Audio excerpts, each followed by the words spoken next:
Hello, welcome back to our channel. യഥാർത്ഥത്തിലുള്ള സമ്പത്ത് എവിടെ നിന്നാണെന്ന് എപ്പോഴെങ്കിലും ചിന്തിച്ചിട്ടുണ്ടോ? ഷെയർ മാർക്കറ്റിന്റെ ഉയർച്ചയിലും താഴ്ചയിലാണോ അതുള്ളത്? അതോ അതിനേക്കാളും ശക്തമായിട്ടുള്ള എന്തെങ്കിലും ഒന്നുണ്ടോ? നമ്മൾക്ക് എല്ലാവർക്കും അറിയുന്ന ഒരു കാര്യം, പക്ഷെ നമ്മൾ പലപ്പോഴും മറന്നു പോകുന്ന ഒരു കാര്യമാണ് ഇന്ന് എനിക്ക് പറയാനുള്ളത്. സമ്പത്ത് സൃഷ്ടിക്കുന്നത് മാർക്കറ്റ് അല്ല, മറിച്ച് കമ്പനികളാണ്. എൻ്റെ ഒരു ഇൻവെസ്റ്റ്മെന്റ് ജേർണിയിൽ ഞാൻ മനസ്സിലാക്കിയ ഏറ്റവും സിമ്പിളും ഏറ്റവും പവർഫുൾ ആയിട്ടുള്ള ഒരു സത്യം അതാണ്. മാർക്കറ്റ് താഴോട്ടേക്കും മുകളിലോട്ടേക്കൊക്കെ പോകും, പക്ഷെ യഥാർത്ഥത്തിലുള്ള മാജിക് നടക്കുന്നത് ആ ഷെയറുകൾക്ക് പിന്നിലുള്ള ബിസിനസ്സുകളിലാണ്, അല്ലേ? വലിയ വലിയ കമ്പനീസ് എടുക്കുകയാണെങ്കിൽ Reliance, Infosys, TCS, Bajaj finance, അങ്ങനെ പല ഭീമമായ കമ്പനീസും മാർക്കറ്റിന്റെ ഒരു വേവിനനുസരിച്ച് പോയത് കൊണ്ടല്ല അവര് സക്സസ് ആയത്, മറിച്ച് അവർ തന്നെ അവരുടെ ഒരു സക്സസ് സ്റ്റോറി ക്രിയേറ്റ് ചെയ്തതുകൊണ്ടാണ്. അതുകൊണ്ട് തന്നെ ഞാൻ എന്നെ പലപ്പോഴും ഓർമ്മിപ്പിക്കുന്ന ഒരു കാര്യമാണ്, മാർക്കറ്റ് എന്ത് ചെയ്യുന്നു എന്നതിനേക്കാൾ ലാഭം നിലനിർത്താൻ കഴിവുള്ള ബിസിനസ്സുകളെ കണ്ടുപിടിക്കുന്നതിലാണ് ശ്രദ്ധ കൊടുക്കേണ്ടത് എന്നുള്ളത്. കാരണം വെൽത്ത് ക്രിയേറ്റ് ചെയ്യുന്നത് അത്തരം ബിസിനസ്സുകളാണ്. അപ്പോൾ ഈ സമ്പത്ത് സൃഷ്ടിക്കുന്ന കമ്പനികളെ എങ്ങനെ കണ്ടുപിടിക്കാം? അതിനു വേണ്ടിയിട്ട് നമ്മൾ താഴ്ന്ന് മുകളിലോട്ടേക്ക് നോക്കണം. മാർക്കറ്റുകൾ ഇലകൾ പോലെയാണ്, അത് സീസൺ അനുസരിച്ച് ഇങ്ങനെ മാറും. പക്ഷെ കമ്പനികൾ, അതാണ് വേരുകൾ.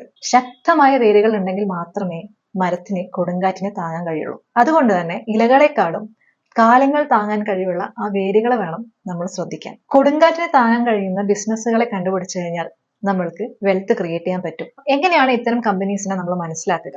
അതിനുവേണ്ടി നമ്മൾ കമ്പനീസിന്റെ ഫിനാൻഷ്യൽ സ്റ്റേറ്റ്മെന്റ്സ് ഒക്കെ വായിക്കണം. ഇതിനു മുന്നേ ഈ ചാനലിൽ തന്നെ അത്തരം കുറച്ച് വീഡിയോസ് ഞാൻ ചെയ്തിട്ടുണ്ട്. അതുപോലെ കമ്പനിയുടെ ക്വാർട്ടർലി റിസൾട്ട്സ് ഒക്കെ നമ്മളൊന്ന് ചെക്ക് ചെയ്യണം. നമ്മുടെ ചാനൽ ഒരു 50,000 സബ്സ്ക്രൈബേഴ്സ് എത്തുന്ന സമയത്ത് ഞാൻ ഇതിനെ പറ്റിയിട്ട് ഒരു ഡീറ്റെയിൽഡ് വീഡിയോ ചെയ്യുന്നതായിരിക്കും. ഓക്കെ, അപ്പൊ എന്ത് ചെയ്യണം? ചാനൽ സബ്സ്ക്രൈബ് ചെയ്യുക. ഇനി പറയാൻ പോകുന്നതാണ് ഏറ്റവും വലിയൊരു സത്യം. അതായത് മാർക്കറ്റിൽ നിശ്ചിതത്വം എന്നതില്ല. അതായത് സെർട്ടനിറ്റി പറഞ്ഞൊരു സാധനം നമ്മുടെ മാർക്കറ്റിലില്ല.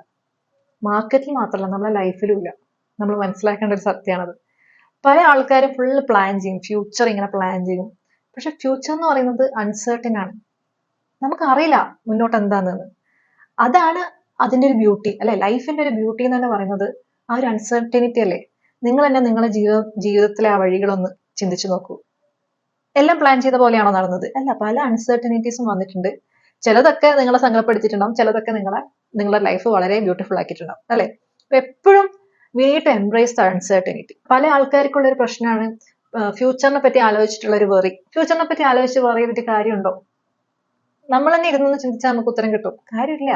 So we need to welcome the uncertainty, embrace the uncertainty. അതേ തത്വം മാർക്കറ്റിലും അപ്ലിക്കബിൾ ആണ്. മാർക്കറ്റിൽ നമ്മൾക്ക് എല്ലാം ശരിയായിട്ട് തന്നെ, എല്ലാം പെർഫെക്റ്റ് ആയിട്ട് മുന്നോട്ട് പോവാണെന്ന് തോന്നുന്നുണ്ടെങ്കിൽ അതാണ് പരാജയത്തിന്റെ ആദ്യ ഘട്ടം.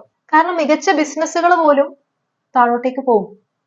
അതുകൊണ്ടാണ് നമ്മൾ ആ ഒരു അൺസർട്ടനിറ്റിനെ എംബ്രേസ് ചെയ്യണമെന്ന് പറയുന്നത്. നാളെ എന്ത് സംഭവിക്കുന്ന ആർക്കും പറയാൻ പറ്റില്ല. പക്ഷെ എന്നെ സംബന്ധിച്ചിടത്തോളം ഞാനൊരു കമ്പനിയെ തിരഞ്ഞെടുത്തിട്ടുണ്ടെങ്കിൽ ഐ ട്രസ്റ്റ് ദ പ്രോസസ്. കാരണം നമ്മുടെ വാരൻ ബഫറ്റ് പറഞ്ഞൊരു കാര്യമുണ്ട്.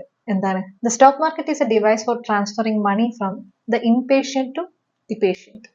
അതായത് ഷെയർ മാർക്കറ്റ് എന്ന് പറയുന്നത് ക്ഷമയില്ലാത്തവനിൽ നിന്ന് ക്ഷമയുള്ളവനിലേക്ക് പണം മാറ്റുന്ന ഒരു ഉപകരണമാണ്. ആ ഒരു കാര്യം മനസ്സിൽ അങ്ങോട്ട് ഉറപ്പിക്കുക. Patience is the key and trust the process. Reality ഇതാണ്. മാർക്കറ്റിലെ താഴ്ചകൾ എന്തായാലും വരും, ബിസിനസ്സുകൾ ചലഞ്ചസ് നേരിടും. പക്ഷെ യഥാർത്ഥ വിന്നേഴ്സ് അവർ സർവൈവ് ചെയ്യും, അഡാപ്റ്റ് ചെയ്യും, മുന്നത്തതിനേക്കാളും ശക്തിയിൽ തിരിച്ചു വരും. മാർക്കറ്റിൽ ഒരു തരത്തിൽ ഡൗൺ ടേൺ സംഭവിക്കില്ല എന്ന് വിചാരിച്ച് നമ്മൾ നിക്ഷേപിക്കാൻ പോകരുത്. അത് ശരിക്കും പറഞ്ഞു കഴിഞ്ഞാൽ ഒരു അപകടമാണ്. പകരം നമ്മൾ ചോദിക്കേണ്ട ഒരു കാര്യം, നമ്മൾ ഇൻവെസ്റ്റ് ചെയ്ത കമ്പനിക്ക് മോശം സമയങ്ങൾ അതിജീവിക്കാനുള്ള കഴിവുണ്ടോ?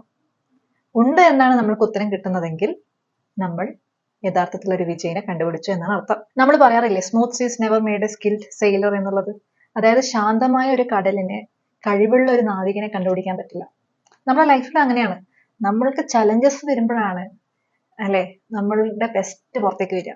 മാർക്കറ്റിലും അത് അപ്ലിക്കബിൾ ആണ്. Tough market reveals great businesses. അതായത് കഠിനമായ മാർക്കറ്റുകളാണ് മികച്ച ബിസിനസ്സുകളെ നമുക്ക് കണ്ടെത്തി തരുന്നത്. അതുകൊണ്ട് തന്നെ ഞാൻ എന്നെ തന്നെ എപ്പോഴും ഓർമ്മിപ്പിക്കുന്ന ഒരു കാര്യമാണ്, ഈ മാർക്കറ്റ് ഫ്ലക്ച്വേഷന്റെ സമയത്ത് മാർക്കറ്റിന്റെ ഈ നാടകം ഒരുപാട് അങ്ങോട്ട് കാണരുത്. മാർക്കറ്റ് നാടകങ്ങളിൽ നിന്ന് നമ്മൾക്ക് വെൽത്ത് ക്രിയേറ്റ് ചെയ്യാൻ പറ്റില്ല എന്നാണ് ഞാൻ മനസ്സിലാക്കിയിട്ടുള്ളത്. അതായത് ചെറിയ ചെറിയ പൈസ, അതായത് സ്വിംഗ് ഒക്കെ ചെയ്ത് കഴിഞ്ഞാൽ നമ്മളിപ്പോൾ ഒരു 10% ലാഭം എടുക്കുന്നതായിരിക്കും സ്വിംഗ് ട്രേഡിന്. അത് ഒരു 10,000 രൂപ ഇട്ട് കഴിഞ്ഞാൽ നമുക്ക് 1000 കിട്ടും. 10 ലക്ഷം ഇട്ട് കഴിഞ്ഞാൽ 1 ലക്ഷം കിട്ടും. പക്ഷെ ഈ 10 ലക്ഷം എത്ര പേർക്ക് ഇടാൻ പറ്റും ഒരു സ്റ്റോക്കിൽ? ആ 10 ലക്ഷം ഇട്ട് കളിക്കണമെന്നുണ്ടെങ്കിൽ നമ്മൾ വെൽത്ത് ക്രിയേറ്റ് ചെയ്യണ്ടേ? നമ്മൾക്ക് അത്രയും റിസ്ക് എടുക്കാനുള്ള ഒരു കേപ്പബിലിറ്റി വേണ്ടേ? 10 ലക്ഷം കയ്യിലുണ്ടെന്ന് വെച്ചിട്ട് 10 ലക്ഷം നമുക്ക് ഇടാൻ പറ്റില്ലല്ലോ. നമ്മളുടെ റിസ്ക് ടേക്കിംഗ് കേപ്പബിലിറ്റിയും കൂടി വരണ്ടേ? അതിന് നമുക്ക് വെൽത്ത് വേണ്ടേ? അല്ലെ? ഇപ്പൊ നമ്മളിപ്പം അതായത് സ്റ്റോക്ക് മാർക്കറ്റ്, മ്യൂച്വൽ ഫണ്ട് അല്ലാണ്ട് വേറെയും പല ഇൻവെസ്റ്റ്മെന്റ്സ് ഉണ്ട്. അതായത് ഓൾട്ടർനേറ്റ് ഇൻവെസ്റ്റ്മെന്റ് ഫണ്ട്, PMS, ഇതിലൊക്കെ ഇൻവെസ്റ്റ് ചെയ്യാൻ പോയി കഴിഞ്ഞാൽ അവർ ചോദിക്കുന്ന കാര്യം എന്ന് വെച്ച് കഴിഞ്ഞാൽ നിങ്ങളുടെ നെറ്റ് വർത്ത് എത്രയാണ്. അതായത് നിങ്ങൾക്കൊരു 5 crore എങ്കിലും ഓൾറെഡി നിങ്ങൾക്കൊരു ലിക്വിഡ് അസറ്റ് പോലെ ഉണ്ടെങ്കിൽ then you can think about all these investments എന്നാണ്. അപ്പം അത്രയും പൈസ ഉള്ള ആൾക്കാർക്കാണ് അടുത്ത സ്റ്റെപ്പിലോട്ടേക്ക് പോകാൻ പറ്റുക. ഓക്കെ, അപ്പോൾ ഇതിൽ നിന്ന് മനസ്സിലാക്കേണ്ടത് പൈസയിൽ നിന്നാണ് പൈസ ക്രിയേറ്റ് ചെയ്യപ്പെടുന്നത്. ആ വെൽത്ത് ക്രിയേഷനിലാണ് നമ്മൾ ഫോക്കസ് ചെയ്യേണ്ടത്. അതിന് ഏറ്റവും നല്ലത് നല്ല ബിസിനസ്സുകളിൽ ഇൻവെസ്റ്റ് ചെയ്ത് ആ പ്രോസസ്സിൽ വിശ്വസിച്ചിരിക്കുന്നത് തന്നെയാണ്. അപ്പോൾ ഈ വീഡിയോ നിങ്ങൾക്ക് യൂസ്ഫുൾ ആയെന്ന് വിചാരിക്കുന്നു. നിങ്ങൾക്ക് വീഡിയോ ഇഷ്ടപ്പെട്ടെങ്കിൽ തീർച്ചയായിട്ടും ലൈക്ക് ചെയ്യുക, താഴെ കമന്റ് ചെയ്യുക.